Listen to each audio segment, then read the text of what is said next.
మాకు ఓటు హక్కు వచ్చినప్పటి నుంచి కాంగ్రెస్ పార్టీకే ఓటు వేస్తూ రాజశేఖర రెడ్డి బిడ్డలుగా ఎదిగాం.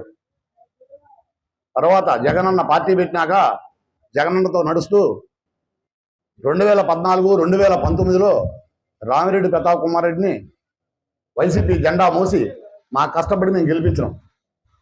2024లో ఆయన చేసిన అక్రమాలు ఆగడాలు తట్టుకోలేక ప్రజలు ఆయన ఓడించారు. ఆయనకి నేను గ్రావెల్ తోలి మూటలు మోసాను డబ్బులు. ఆ మూటలు మోసి నా భుజాలు కాయలు కాసినాయి. ఆ కాయలు మానకముందే నన్ను సస్పెండ్ చేశాడు. ఆయన చేసిన అక్రమాలు ఆగడాలు చెప్పుకుంటా పోతే చాలా ఉన్నాయి. అవన్నీ త్వరలో ఈ ఒక్క మీటింగ్తో వదలం. ప్రతి మీటింగ్లో మాట్లాడతాం. ఆయన నాయకత్వంలో మేము పనిచేయం. ఆయన నాయకత్వం మాకు వద్దు.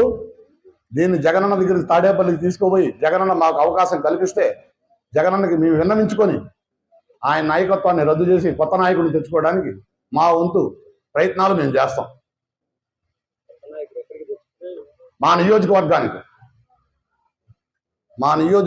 ఆయన నాయకత్వంలో మేము ఆయనకి ఓట్లు వేసి గెలిపించే పని లేదు.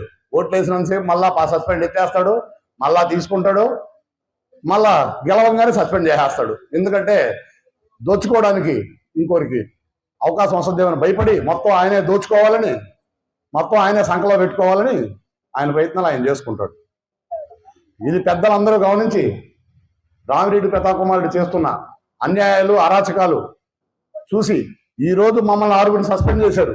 ఇక్కడ 200 మంది నాయకులు ఉన్నారు. వీళ్ళని కూడా రేపు సస్పెండ్ చేస్తారా? చేయగలరా? దమ్ముందా మీకు? చేయగలిగితే చేసి చూపించండి. ఇంకా వీళ్ళు కాకుండా వెనక నుంచి సుకుమార్ రెడ్డి వచ్చి కలిసిపోయిన నాయకులు చాలా మంది ఫోటోలు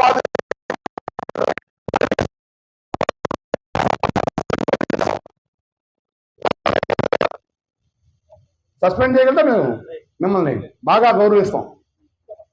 మీరు ఊరినే వెనక సాటు తేరి ఒక పిఏ మాటో ఎవరో చెంచాగాడి మాటో విని ఊరినే సస్పెండ్ చేసి చెప్పుడు మాటని సస్పెండ్ చేస్తే మీకే నష్టం, మాకేం లేదు.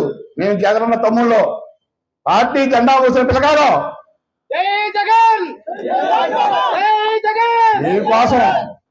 మీకోసం 2024 ఎలక్షన్ చేసి 327 కేసులు కూడా పెట్టించుకున్నాం. నాన్ బెయిలబుల్ కేసులు కూడా పెట్టించుకొని తగిన గుణపాఠం నేర్పించావు మాకు.